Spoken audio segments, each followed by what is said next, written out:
Welcome back to my YouTube channel. అనగనగా భువనగిరి అనే రాజ్యంలో విక్రమవర్మ అనే రాజు ఉండేవాడు. అతను చాలా ధైర్యవంతుడు.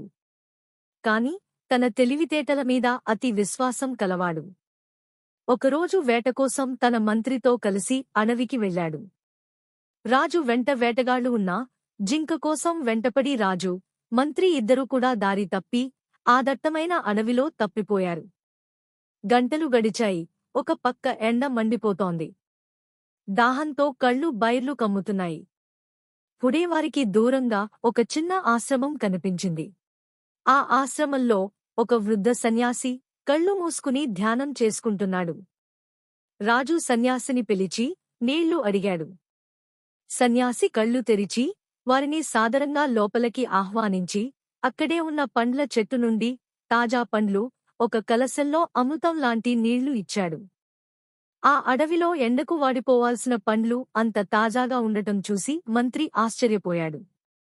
రాజుకు సన్యాసి మీద గౌరవం పెరిగింది. స్వామీ, మీరు మా ఆకలి తీర్చి ప్రాణాలు కాపాడారు.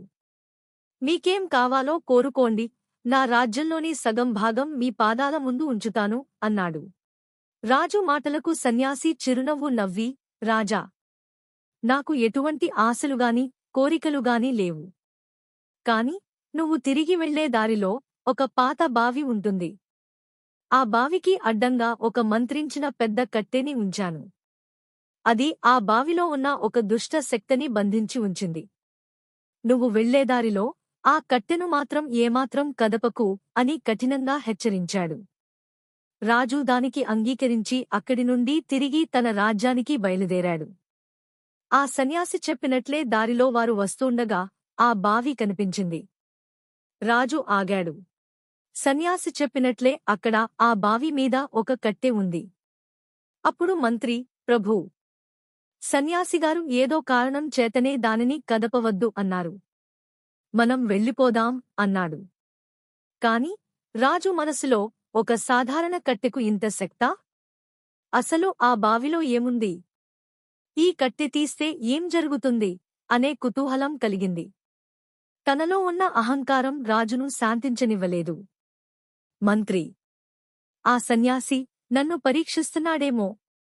అది తీస్తే ఏమవుతుందో చూద్దాం అని కత్తి తీసి ఆ కట్టెను పక్కకు తొలగించాడు. ఆ మరుక్షణమే ప్రకృతి ఒక్కసారిగా మారిపోయింది. ఆకాశం ఎరుపు రంగులోకి మారిపోయింది. బావిలో నుండి భయంకరమైన గర్జనలు మొదలయ్యాయి.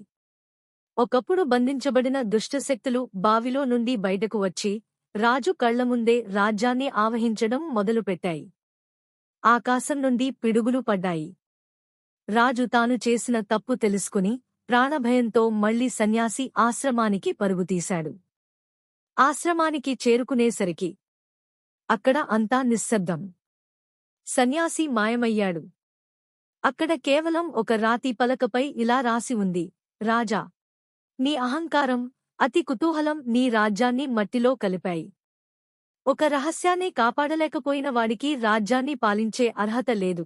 ఆకాశంలో ఆ సన్యాసి గంభీర స్వరం మారుమోగింది, కర్మఫలం ఎవరినీ వదలదు. రాజు పశ్చాత్తాపంతో రోదించాడు. కాని అప్పటికే జరగాల్సింది జరిగిపోయింది. ఈ కథ మీకు నచ్చినట్లయితే తప్పకుండా లైక్ చేయండి. మరిన్ని ఆసక్తికరమైన మరియు నీతి కథల కోసం మా ఛానల్ని ఇప్పుడే సబ్స్క్రైబ్ చేసుకోండి.